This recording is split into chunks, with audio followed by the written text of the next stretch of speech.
평안하셨습니까? 가을인가 느껴지는 예, 날입니다. 나운영 선생님인가? 그분이 쓰신 가곡 중에 가을인가 이 생각이 나네요. 그리고 곧 있으면 명절, 추석 연휴가 시작이 됩니다.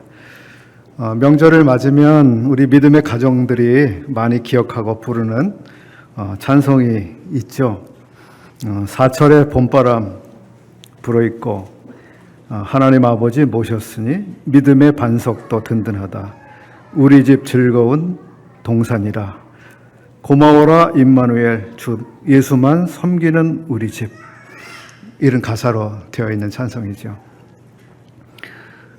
우리의 가정들을 세우시고 또 만들어 가시는 주님의 은혜를 함께 돌아보면서 부르는 찬송이라고 생각됩니다. 오늘 이 시간에는 지난 수요 집회 시간에 함께 나누었던 사무엘 하의 말씀을 조금 이어서 또 관계된 부분을 나누고자 합니다. 지난번 사무엘하 2장을 함께 나누었습니다. 수요일 집회였는데요. 많은 분들께서는 벌써 잊으셨는지도 모르겠습니다. 바로 열하루 전, 열하루 전의 일이었습니다. 우리 망각의 속도가 굉장히 빠른데요. 벌써 이제 빠르게 그 많은 부분이 아마 잊혀졌을지도 모르겠습니다. 그날 저는 사울 왕의 집이 어떻게 무너져 내리고 있는지 보여드렸습니다. 그리고 에드거 앨런 포우라고 하는 분의 소설 어셔가의 몰락에 묘사된 참으로 걷잡을 수 없이 무너져 내리는 집, 그 자체에 대해서 인용을 해서 또 말씀을 드렸습니다. 그날 사회를 봤던 형제님은 그날 메시지가 한편의 사극 드라마 같았다고 소감을 말씀해 주셨습니다.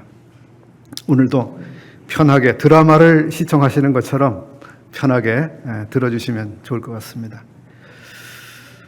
사울과 요나단이 하루아침에 전사하게 되죠.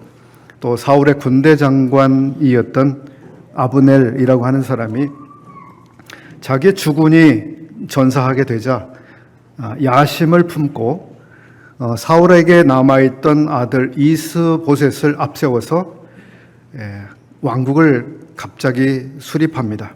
이스라엘 동북쪽 마하나임이라고 하는 곳에 소위 괴뢰 정부를 세웁니다. 사울의 아들 이스보셋이 그리고 아브넬에게 능욕을 당하게 됩니다. 그리고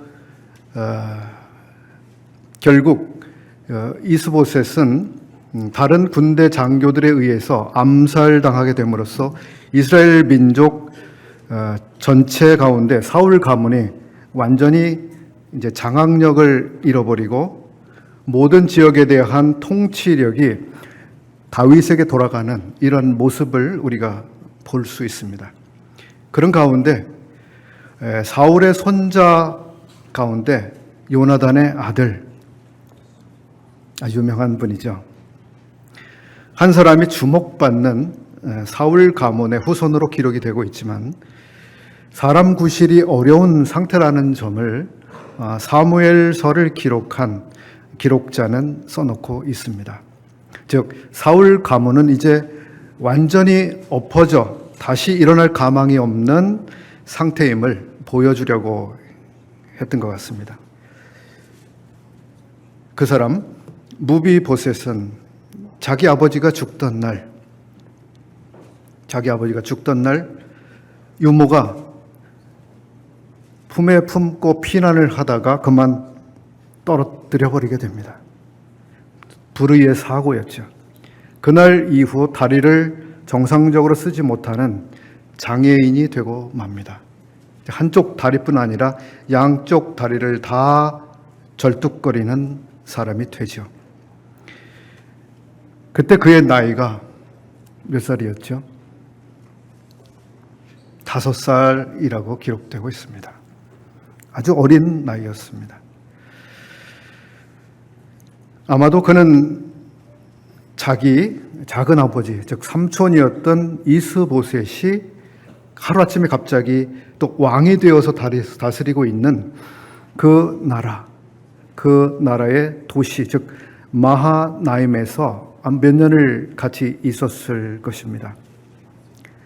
여기서 지도를 한번 보려고 합니다. 마하나임이라고 하는 곳이 위치가 어디인지 한번 봐주시기 바랍니다.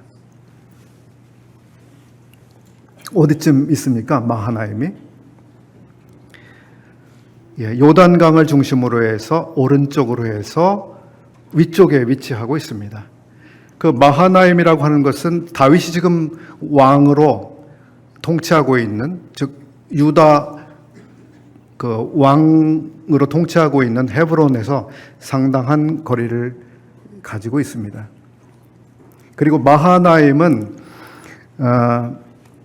그렇게 유명한 그리고 중심지가 될 만한 그런 위치는 사실 아니라고 하는 것을 금방 아실 수 있겠죠. 왜냐하면 통일 왕국이 된 다음에 다윗은 수도를 예루살렘으로 옮깁니다. 그리고 다윗 이후 르호보암, 솔로몬, 그리고 르호보암 그 이후로 북쪽의 수도는 사마리아라고 하는 것이 되죠. 그러니까 이 마하나임이라고 하는 것은 수도로서 이렇게 중요한 지정학적으로나 여러 면에서 좋은 곳은 아니었습니다만 갑자기 그곳에 이제 왕국이 세워지게 된 것이죠. 자, 위치를 한번 이제 보셨으니까 한번 이미지를 이렇게 마음에 두시고요. 5살 난 어린 왕자 무비보셋, 그는 마하나임에서 쩔뚝거리면서 왕궁을 거닐고 그렇게 했을 것입니다. 그러던 어느 날 사악하고 야비했던 그 아브넬, 즉 자기의 삼촌을 앞세워 왕국을 세워서 실제적 권력을 자기가 행사하고 있는 그 아브넬이라고 하는 사람이 아주 몹쓸 짓을 했죠. 그런 것에 대해서 자기 작은아버지 이스보셋이 그걸 지적을 했습니다. 그렇게 되니까 아브넬이 아주 분노하면서 다윗을 찾아갑니다. 그리고 이스보셋의 그 나라를 다윗에게 통째로 다 넘겨주겠습니다. 이렇게 제안을 하죠. 다윗이 어떻게 대답을 했죠? 좋다. 그렇게 하자. 했습니다. 그런데 이 소식을 들은 다윗의 군사령관이었던 요압이라고 하는 사람이 있었는데, 요압이라고 하는 사람은 그 소식을 듣고 매우 좋지 않게 생각을 했습니다. 다윗을 중심으로 이제 나라가 통일될 수 있는 좋은 기회였습니다만 요압은 별로 좋아하지 않았습니다. 그리고 아브넬을 암살해버립니다. 다윗을 만나서 협상을 끝내고 마하나임으로 복귀한 아브넬을 요압이 불러냅니다. 다윗의 이름으로 불러내죠. 아브넬 장군, 저는 다윗 왕이 보낸 사람인데요. 왕께서 잊으신 말씀이 있다고 장군을 다시 헤브론으로 모시고 오라 하십니다. 이렇게 해서 아브넬을 헤브론으로 오게 합니다. 다윗은 전혀 모르고 있던 사실인데 다윗의 이름을 사용한 것이죠. 그렇게 해서 헤브론으로 오게 된 아브넬을 요압이 만납니다. 잠깐 내가 당신에게 할 말이 있습니다. 단둘이 으슥한 곳으로 가서 칼로 그의 배를 찌르게 되죠. 살해입니다. 아브넬이 살해당한 소식이 다윗에게 전해집니다. 그리고 마하나임에 있는 왕실에도 전해지게 되죠. 다윗은 적잖이 놀라게 되고 요압의 그러한 행동에 대해서 무척 우려하는 마음을 갖습니다. 어찌 보면 요압이라고 하는 사람은 매우 빠른 계산을 했던 것 같습니다. 즉 아브넬이 이스보셋이 통치하고 있는 무려 11지파가 살고 있는 더 넓은 지역, 더 많은 사람들이 거기에 있죠. 그곳을 다윗에게 이제 바치게 되면 어떤 일이 생길까요? 다윗의 나라는 더 커지고 안정되겠지만 그런 요압의 입장에서 보면 어떻게 됩니까? 1등 공신이 자기가 되는 게 아니라 아브넬이 되는 것입니다. 자기의 지금으로서의 이 막강한 군권을 휘두르고 있는 자신의 위치가 밟지 않게 되는 것이죠. 그래서 그가 선택한 것은 자기의 장래의 라이벌이 될 수 있는 아브넬을 암살해버리는 것이었습니다. 이 결과 어떤 일이 벌어졌을까요? 결국은 요압이라고 하는 한 사람의 이 개인적인 야심 때문에 아브넬은 죽었고, 그리고 이후 북쪽의 지파들 11지파가 살고 있던 그곳과 다윗이 평화롭고 협조적으로 해서 왕국을 확장해가는 이러한 일에 상당한 좋지 않은 요소로 작용을 하게 됩니다. 그래서 그 뒤에 특별히 사울의 이 혈통이었던 베냐민 지파 사람들은 다윗 중심으로 왕국이 통일되고 그 통치가 안정되어 가는 그 과정에 있어서도 상당한 그 어려운 요소가 됩니다. 다윗에 대한 적대감, 이게 해소가 되지 않고 있는 것입니다. 즉 이스보셋이라고 하는 사울의 왕가 사람을 그 다윗 쪽에서 그 죽게 만들었고, 더 많게는 이제 사울이라고 하는 사람을 죽게 만들었다라고 하는 그 생각을 지우지 못하고 있었던 것이죠. 나중에 시간이 많이 흘렀지만 이제 압살롬의 반란, 압살롬이 그 반란을 일으킨 때 다윗이 맨발로 피난을 가야 하는 그런 고통스러운 시간에 베냐민 지파 사람 중에 시므이라고 하는 사람이 등장합니다. 시므이는 다윗에게 저주를 쏟아내고 적대적 감정을 여과 없이 표출합니다. 그 베냐민 사람이라고 하는 것을 기억할 수 있습니다. 이런 일은 한 사람의 그릇된 야심, 즉 요압이라고 하는 사람의 그릇된 야심과 판단 때문에 벌어지는 모습들이라고 볼 수 있습니다.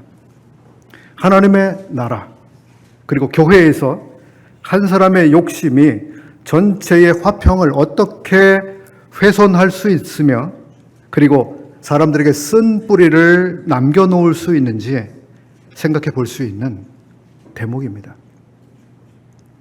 한 사람의 야심. 아브넬의 사망 소식은 이스보셋 왕실에 전달이 되었습니다. 이스보셋은 놀라고 그리고 두려움에 빠졌습니다. 왜냐하면 자기 왕실을 떠받쳐주고 있던 군대의 힘을 주관하던 장군이 자기를 배신하고 다윗에게 가는 이런 상황이었는데, 거기서 더 나아가서 이제 그 사람이 살해되고 만 것입니다. 자기 안전이 더 이상 보장되지 않는 상태가 되고 말았습니다. 그리고 또다시 놀라운 일이 생깁니다. 아무도 지켜줄 사람이 없는 이스보셋, 그 사람도 자기의 장교들에 의해서 죽임을 당합니다. 목이 잘려지죠. 이 당시 이스보셋이 살해당한 곳이 마하나임에 있었던 그 왕실 그쪽이었는지, 아니면 사무엘하 9장에서 무비보셋이 거주하고 있는 그곳 로드발 암미엘이었는지 정확히 알 수는 없습니다. 지도를 다시 한번 볼까요?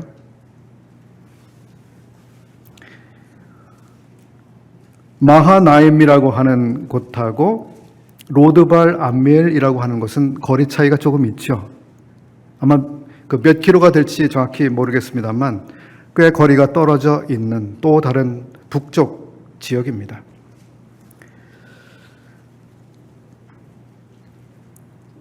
그러니까 아브넬이 살해당한 소식 이후에 그쪽으로 다시 도피를 한 이런 상황이었는지, 아니면 마하나임에서 그 아브넬이 살해당한 다음에 무비보셋이 다른 사람들에 의해서 로드발 암멜이라고 하는 더 북쪽에 그런 곳으로 옮겨지게 되었는지는 정확히 알 수는 없습니다. 아무튼 무비보셋은 이제 잘 알려지지 않았던 곳,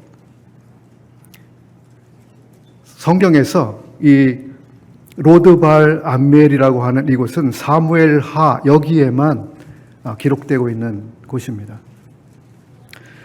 로드발이라고 하는 말은 문자적으로 목초지가 없는, 즉 목장이 없는 곳이라고 하는 말을 가지고 있습니다.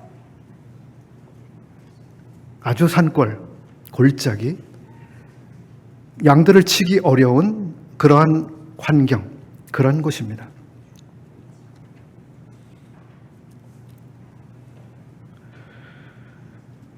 사울의 손자이고 요나단 왕자의 아들이었던 무비보셋, 그리고 이스보셋 왕의 조카였던 그 무비보셋, 그는 정상적인 왕의 가문이 계속되었다면 부귀와 영화를 누릴 사람이었습니다. 그러나 그는 할아버지와 아버지의 비참한 죽음을 5살 어린 나이에 경험해야 했습니다. 아버지를 잃은 아들은 아버지와의 좋은 관계 안에서 배우고 누릴 수 있는 기회를 잃어버린 것입니다. 5살 아이. 많은 것을 상실한 환경에서 성장해야 했겠죠. 그뿐 아니라 그는 다른 사람의 실수 때문에 장애를 갖고 살아가는 입장이 되어 있었습니다. 마음이 답답한 날들이 얼마나 많았을까요? 또 다른 사람들을 향한 원망이 생겨날 만한 환경이지 않았겠습니까? 그리고 두려운 순간을 경험해온 지금까지의 시간들 많았습니다. 아버지의 갑작스런 죽음, 피난, 갑작스런 삼촌이 그 왕위에 오르고 아브넬 장군이 위협을 하는 그런 속에 지내고 있던 모습, 그리고 아브넬 장군의 아주 몹쓸 짓, 그리고 그 장군의 협박, 그리고 그 사람의 배신, 그리고 삼촌이 살해되고, 그리고 또 다른 피난을 가야 되는 무서운 일들이 그의 삶에서 계속 일어났습니다. 이 어린 왕자, 다리를 다 절뚝이는 이 사람은 스스로를 방어하거나 난관을 헤쳐나갈 힘이 없는 사람이었습니다. 우리는 무비보셋의 이 모습에서 존귀하게 태어났지만 완전하게 무기력하게 되어버린 우리 인간들의 모습을 한번 살펴볼 수 있습니다. 인간은 하나님의 형상을 닮은 존재로 창조됐습니다. 그리고 이러한 특별한 창조는 하나님의 어떤 피조물들과 천사들에게 해당되지 않는 아주 하나님과의 친밀함과 또 이 고귀한 관계, 이런 것들을 말해준다고 할 수 있겠는데요. 인간을 창조하신 하나님의 목적은 하나님의 영광을 위한 것이었습니다. 사실 모든 피조물들을 통해 하나님은 영광을 받고 계시죠. 그런데 모든 피조물들은 하나님의 영광을 선포하고 보여주고 있습니다. 그렇지만 전인격을 통해서 하나님의 영광을 위해 자신을 드리는 존재, 그것은 인간뿐입니다. 자신의 전 인격을 하나님께 드릴 수 있는 존재. 그래서 그 자기의 전 인격을 들여서 하나님의 영광을 드러낼 수 있는 존재. 사람의 특별함입니다. 그런데 이런 특별한 존재이며 고귀한 목적으로 태어난 인간들, 근데 무비보셋의 삶이 아주 비참하게 곤두박질한 것처럼 인간의 고귀함이 퇴색되어 버린 것입니다. 이것이 인간들의 모습이죠. 무비보셋이 얼마나 많은 한숨의 날들을 보내고 또 눈물의 밤들을 보냈을 것인지 우리는 어렵지 않게 생각해 볼 수 있습니다. 인생의 수많은 회의감 속에서 그가 떠밀려 들어간 동네, 숨어든 그곳의 이름 어디였죠? 로드발 암미엘의 동네였습니다.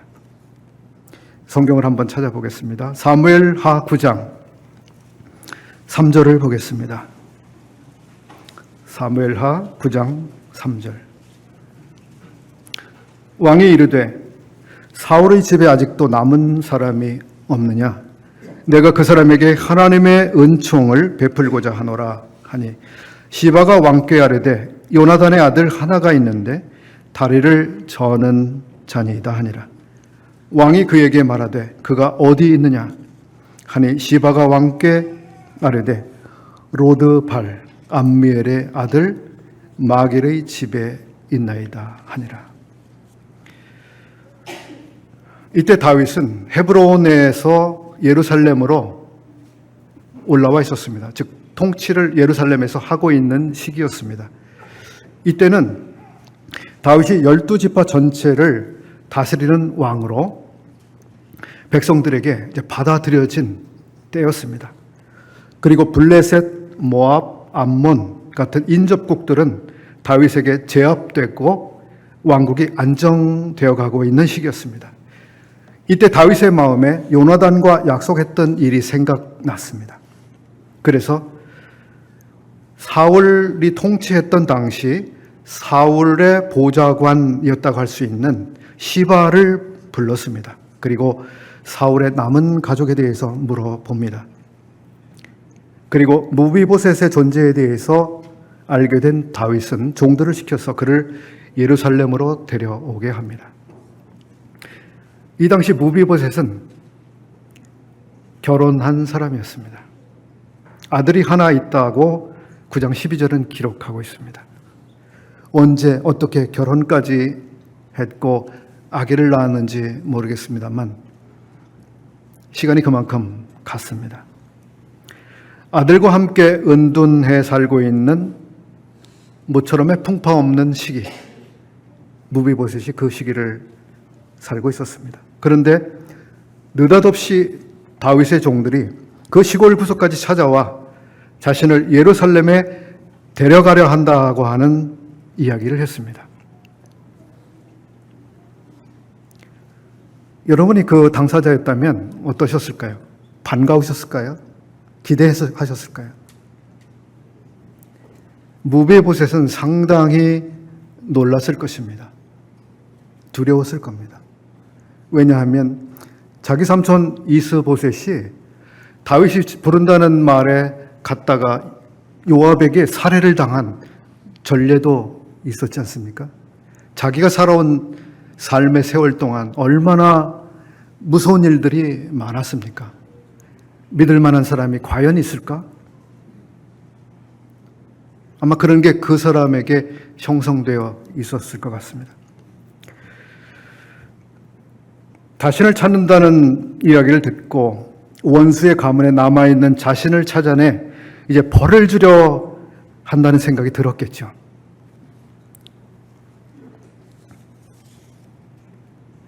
이제 다윗이 사람을 보내 나를 처치하려고 하는 모종의 계획이 지금 움직이고 있는 건 아닐까, 이런 생각을 했을 듯합니다. 다윗 앞에 무비보셋이 갑니다. 9장 7절 앞부분을 보시게 되면 다윗 왕이 이렇게 말을 합니다. 다윗이 그에게 이르되 무서워하지 말라.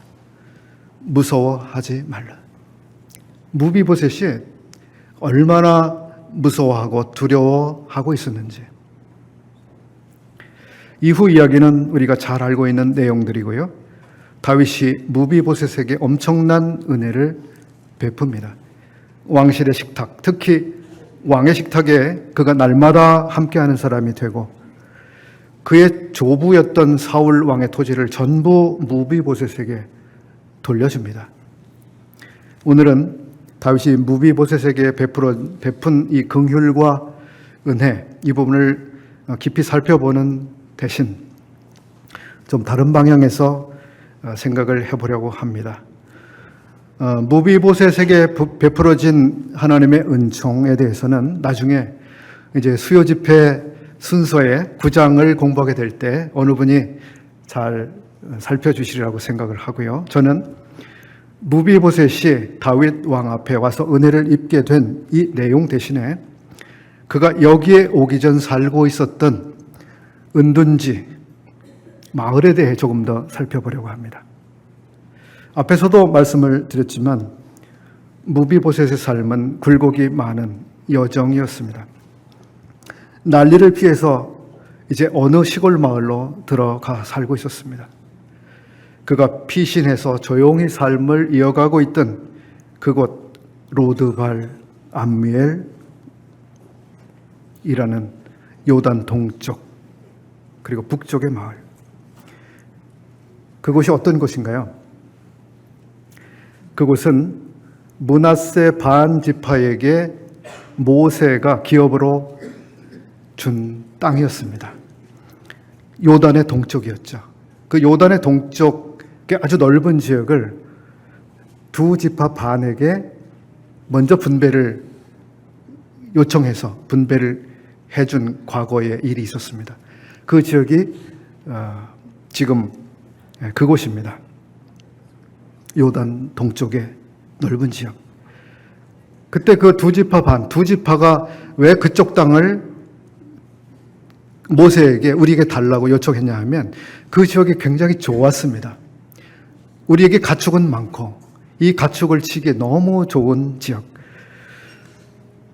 민수기 32장 기록은 이렇게 남겨져 있습니다. 르우벤 자손과 갓 자손은 힘이 많은 가축대를 가졌더라. 그들이 야셀 땅과 길르앗 땅을 본즉 그곳은 목축할 만한 장소인지라. 굉장히 좋은 땅이었습니다. 33절을 이어서 보시게 되면 모세가 갓 자손, 르우벤 자손, 요셉의 아들 므낫세 반 지파에게 그 땅을 그들에게 주매 이렇게 기록하고 있습니다. 그러니까 그 지역 전체는 사실 굉장히 좋은 땅이고 목축을 하기 아주 적합한 곳이었습니다.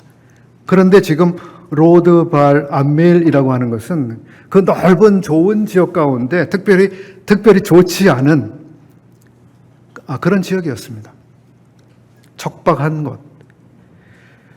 암멜이라고 하는 말은 암멜 가문을 말합니다. 즉 므낫세 자손의 어느 후손, 그 뒤에 어느 후손 때에 이제 그곳에서 암멜이라고 하는 하나의 족장이라고 할까요?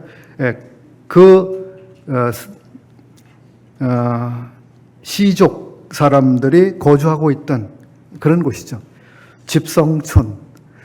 우리 한국어로 말하자면 김천, 박천, 정천 이런 그 촌락 이름들이 여전히 남아 있죠. 그리고 정씨마을, 김씨마을 이런 마을로 칭해지는 마을들이 오늘도 흔적이 남아 있습니다.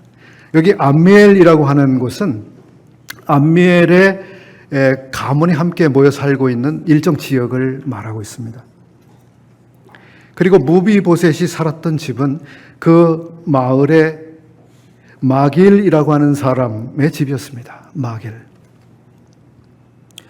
마길이라고 하는 사람의 집이 얼마나 넓고 좋은 집이었는지는 모르겠습니다. 그리고 별채가 있어서 그걸 쓰도록 허락한 것인지 어떠했는지 우리는 잘 알 수 없습니다. 근데 마길은 자기의 집에 무비보셋이 들어와 사는 것을 받아들였습니다.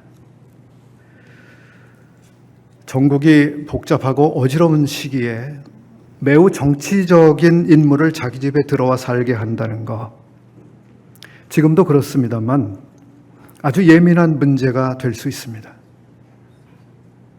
그러시죠? 우리 성도님들 정치 얘기하시다가 막 언성 높이시기도 하고 그러시죠? 가족 간에도 그런 일이 생기시죠? 정치, 그 예민함. 나중에 어려운 일이 자신에게 닥칠 수도 있는 일이었습니다. 다윗이 집권하고 사울 가문을 모조리 찾아내서 죽이게 된다면 사울 가문의 사람을 보호해주고 삶을 돌봐줬다고 하는 이것 때문에 자신이 위험에 처해질 수 있는 것이죠. 이건 모험입니다. 아무튼 마길은 자신의 집을 무비보셋이 살도록 내주었습니다. 다리를 쩔뚝거리는 왕가의 사람, 왕자. 그 시골 구석까지 살 곳을 찾아간 무비보셋이 여기서 거절당한다면 어떻게 될까요? 더 이상 갈 곳까지 갔기 때문에 갈 곳이 없는 사람이었습니다. 목초지가 없는 메말은 그곳 마길의 살림살이가 어떠했는지 우리는 모릅니다. 아무튼 그 지역을 우리가 생각해 보면 부자가 될 수 있는 환경, 그런 데서 살고 있지 않은 사람이었습니다.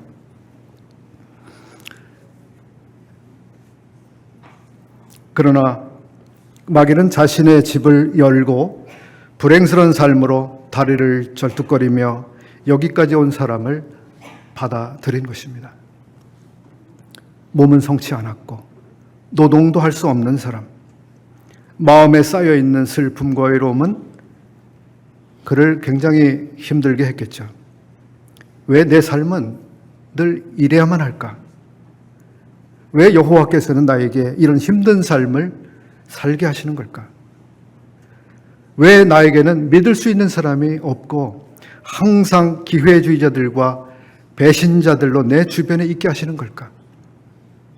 자기 입신 출세를 위해서 움직이는 사람들에게 이용만 당해온 나의 삶. 아마도 무비보셋의 마음속에는 이런 응어리들이 가득 채워져 있었을 것 같습니다.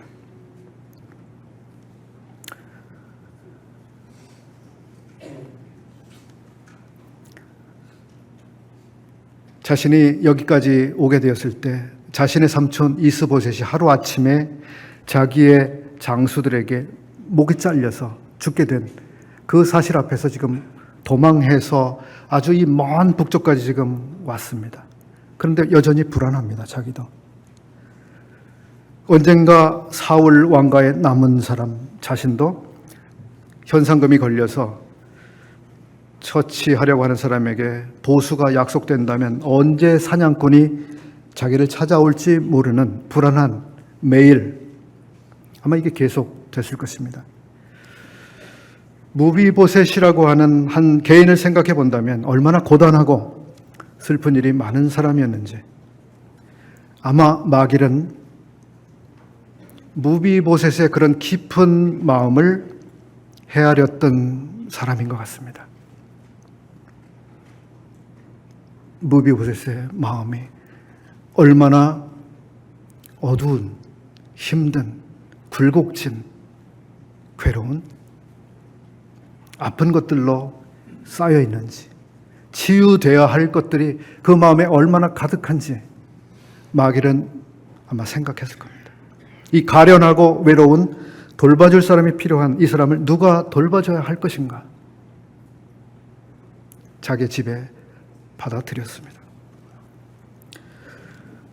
마길이 무비보셋에게 베풀어준 이 은혜와 친절은 역사가가 굳이 기록을 하고 있지 않습니다. 자세하게 나와 있지 않죠. 그렇지만 하늘에 가서 우리는 그것을 알게 될 것입니다. 무비보셋은 마길의 덕분에 이제 삶을 이어가고 있었습니다. 그리고 다윗이 그를 찾아내 하나님의 은총을 베풀 때까지 그의 임시 보호자가 되어 주었습니다. 마겔의 집은 몸과 마음의 장애를 가진 사람의 쉴 곳이 되어 주었던 것입니다. 로드발 암미엘 마겔의 집. 그의 집 이야기는 이제 여기서 끝나지 않았습니다. 뒤를 우리가 더 읽어 나가게 되면 시즌 2가 나옵니다. 그것은 다윗의 이야기입니다. 다윗 왕국에 반란이 일어납니다. 교묘하게 준비된, 그리고 서서히 사람들을 자기 편으로 만들어서 세력을 규합한 다음 뒤통수를 치는 아주 불순한 사람에 의해서 급하게 일어난 반란이었습니다. 바로 자신의 아들이 일으킨 반란, 압살롬의 난이었습니다. 사무엘하 15장은 그 반란의 시작과 전개를 기록하고 있는데요. 다윗의 야반 도주, 맨발로 울면서 감람산을 올라간 일을 기록하고 있습니다. 왕이 울면서 맨발로 산을 올라가는 그 그림, 얼마나 처참한 모습입니까? 주 예수님께서도 이 감람산에서 우신 적이 있습니다. 눈물을 흘리며 기도하시던 그 언덕, 다윗이 울면서 그 언덕을 넘어섰습니다. 물론 감람산에서 우리 주님이 흘리신 눈물은 다윗의 눈물과는 다른 것이었죠. 하지만 다윗에게는 충격적 상황에서 흘리는 눈물이었습니다. 하루아침에 닥친, 그것도 자신의 아들이 일으킨 반란에 그는 너무 충격을 받고 당황스러워했습니다. 어떻게 내 인생에 이런 일이 있을 수가 있지? 어떻게 이런 일이 나에게 닥칠 수가 있지? 우리에게도 간혹 우리가 전혀 이해할 수 없는 그런 당황스러운 일들이 일어납니다. 사무엘하 16장 13절을 이어서 좀 보려고 합니다. 시므이라고 하는 베냐민 사람이 이렇게 난처한 상황에 빠진 다윗에게 어떻게 하는지 우리가 볼 수 있습니다. 베냐민 사람이 이 곤혹스러운 상황에 빠진 다윗을 향해서 돌을 던지고 흙을 뿌려대면서 계속 쫓아옵니다. 악독한 말을 계속 퍼부어댑니다. 다윗과 그의 추종자들이 길을 갈 때에 시므이는 산비탈로 떠나가면서 저주하고 그를 향하여 돌을 던지며 먼지를 날리더라. 다윗이 자존심을 잃어버릴 만한 상황입니다. 그는 무너지기 직전까지 지금 갔습니다. 그러나 하나님이 그를 붙드셨습니다. 그는 이 악한 사람을 하나님께 맡기고 자기의 이 피난의 길을 계속 갑니다. 그리고 그가 간 곳이 있습니다. 마하나임에 도착합니다. 마하나임. 예루살렘에서 먼 곳, 동쪽 그리고 북쪽, 예전에 사울의 아들이 집권했던 그곳이죠. 그곳에 갑니다. 사무엘하 17장 27절 26절부터 좀 보겠습니다. 이에 이스라엘 무리와 압살롬이 길르앗 땅에 진치니라. 압살롬과 그 군대가 길르앗이라고 하는 그곳까지 계속 지금 추격해온 것입니다. 피난하고 있는 다윗 왕을 계속 따라옵니다. 군대가 길르앗 땅까지 지금 진을 치고 왔습니다. 27절 다윗이 마하나임에 이르렀을 때에 암몬 족속에게 속한 라빠 사람 나하스의 아들 소바와 로데발 사람 암멜의 아들 마겔과 로글림 길르앗 사람 바르실레가 침상과 대야와 질그릇과 밀과 보리와 밀가루와 볶은 곡식과 콩과 팥과 볶은 녹두와 이것저것을 쭉 해서 가지고 와서 다윗과 그와 함께한 백성에게 먹게 하였으니 이는 그들 생각에 그분들은 생각하는 사람들이었습니다. 그들 생각에 백성이 들에서 시장하고 곤하고 목마르겠다 함이더라. 어려운 처지에 있는 사람을 생각해 줄 지식이 그들에게 있었습니다. 남의 마음, 다른 사람의 입장을 헤아릴 수 있는 그런 마음이 그들에게 있었습니다. 그들은 생각해서 자기들이 준비할 수 있는 것들을 다 준비해서 이 왕을 맞으러 나갔습니다. 여기 로드발 암미엘의 아들 마길이 다시 언급되고 있습니다. 왕궁에서 아주 먼 이곳까지 급히 피난해서 와야 했던 그 왕, 그리고 그와 함께한 백성들, 이 사람들을 위로하고 힘을 주고 있습니다. 우리에게는 로드발 암미엘의 마길과 같은 사람이 필요하고 또 로드발 암미엘 마길의 집과 같은 그런 집이 필요한 사람들이 있을지도 모릅니다. 피난을 하고 몸을 숨겨야 하는 그런 사람을 살려주는 그런 집. 그 집에서 무비보셋은 치유와 회복을 받았습니다. 그리고 삶의 이유를 다시 찾았을지도 모릅니다.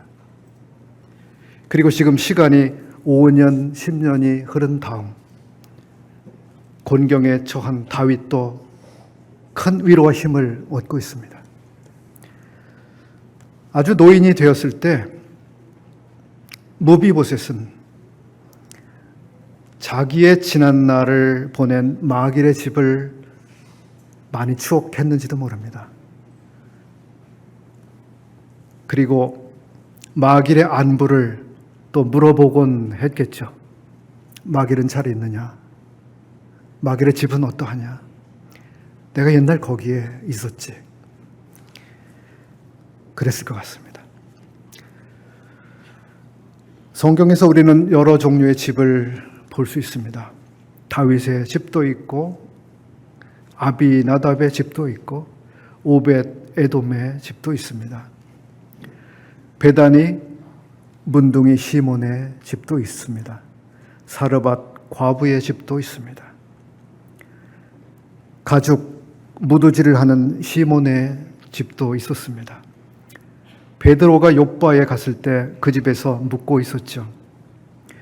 다메섹 아나니아의 집도 있습니다. 시력을 잃어버린 바울, 그 당시는 사울이죠. 사울이 그 집에 인도되어 아나니아의 도움을 받습니다. 오네시보로의 집도 성경에 있습니다. 이 모든 집들은 참 귀한 집들입니다. 그리고 지금은 우리들의 집이 있습니다.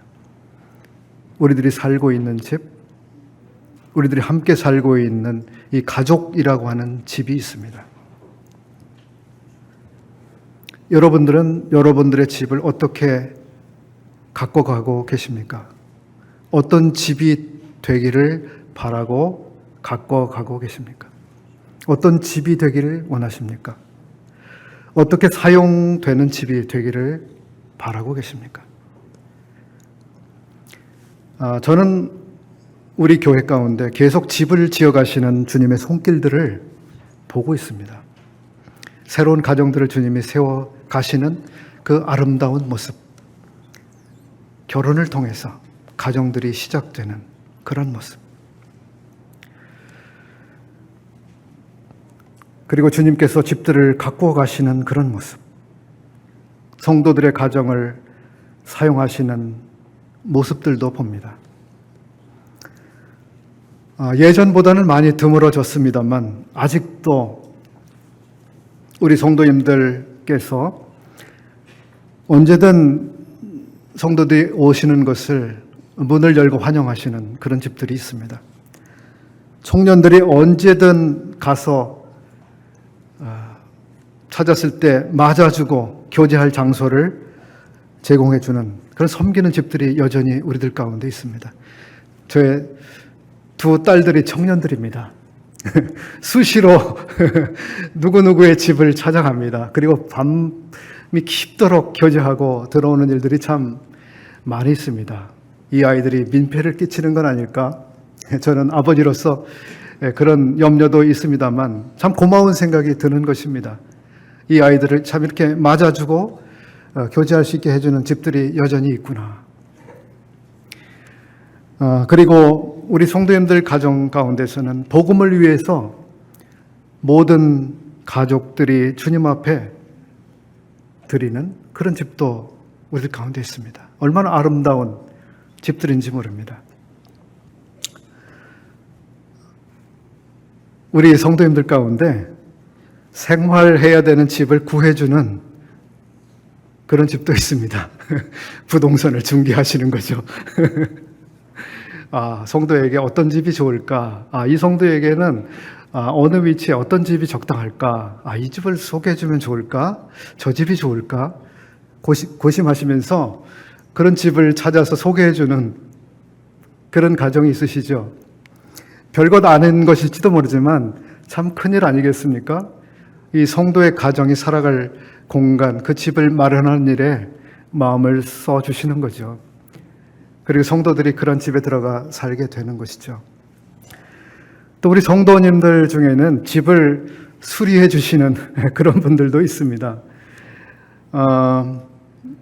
어떤 가정들이 그런 분들의 도움받아서 그 비가 새는 곳들도 수리를 받게 되고 또 화장실도 좀 수리를 받으시는 그런 집도 있고 그런 이야기를 듣습니다. 고마운 일이죠. 성도들이 사는 곳을 그렇게 수리해 주시는 그런 분들 아낌없이 수고를 해 주십니다. 그리고 우리의 이런 눈에 보이는 집을 수리해 주시는 또 집을 구해 주시는 그런 분들뿐만 아니라 우리의 영적인 집을 수리해 주시는 그런 일로 마음을 쓰는 그런 분들도 우리들 가운데 참 많이 계시지 않습니까? 우리 가정의 아픈 부분을 어루만져 주고 상처난 이런 것들을 치유해 주는, 그래서 이 집을 고치는데 참 마음을 쓰고 수고하시는 이런 분들이 우리들 가운데 참 많이 있습니다. 얼마나 고마운지 모릅니다. 그래서 이 고장난 집이 수리되듯이 우리 성도님들의 아픈 곳들이 때때로 그 치유를 받고 다시 힘을 얻고 일어나는 이런 모습들을 우리들이 봅니다. 얼마나 고마운 일들입니까? 하나님께서 또 그러한 일들을 위해서 집들을 만들어 가시고 세워 가시는 이런 모습을 우리들이 봅니다. 이제 곧 우리가 추석 명절을 맞이하게 됩니다. 많은 연휴 날들이 있습니다. 이 기간 동안 우리의 집들이 주님의 손에 의해서 또 아름답게 좋게 쓰임이 되기를 바라고, 참 우리들이 이런 좀 여유 있는 시간에 주님, 저희 집이 앞으로 어떤 집이 되면 좋을까요? 어떤 집으로 주님 사용하시기를 원하십니까? 주님, 저희 집이 어떻게 갖고 나가지면 좋을까요? 뭐 이런 생각을 주님 앞에서 한번 해보시고 또 기도도 해보시면 어떨까, 이런 생각도 해봅니다. 주님께서 우리 모든 집들, 이 가정들에게 복을 주시고 더 귀하고 아름답게 다듬어 가시기를 바랍니다. 기도하고 마치겠습니다. 고마우신 아버지 하나님, 저희들을 하나님의 집으로 초대하셔서 이 귀한 환대를 받게 하시고 참 이 아름다운 가정 안에서 또 이 귀한 성도의 삶을 계속하도록 참 저희들에게 복 주심을 인해서 감사를 드립니다. 주님, 주께서 또 가정들을 세워주셔서 이 가정들을 통해서 섬기게 하시고 가정들을 통해서 놀라운 주님의 뜻들을 이루어 가시며 또 이 귀한 은혜의 일들을 해나가신 이 손길들을 인해서 감사를 올려드립니다. 주님께서 이러한 일들이 저희들 가운데 풍성하게 하시고 참 주님의 놀라우신 자비와 은혜와 긍휼과 치유와 회복의 놀라운 일들이 경험되는 이러한 일들로 인해서 영광 받으시기를 원합니다. 우리 주 예수 그리스도의 귀하신 이름으로 감사하며 기도를 올립니다. 아멘. 감사합니다.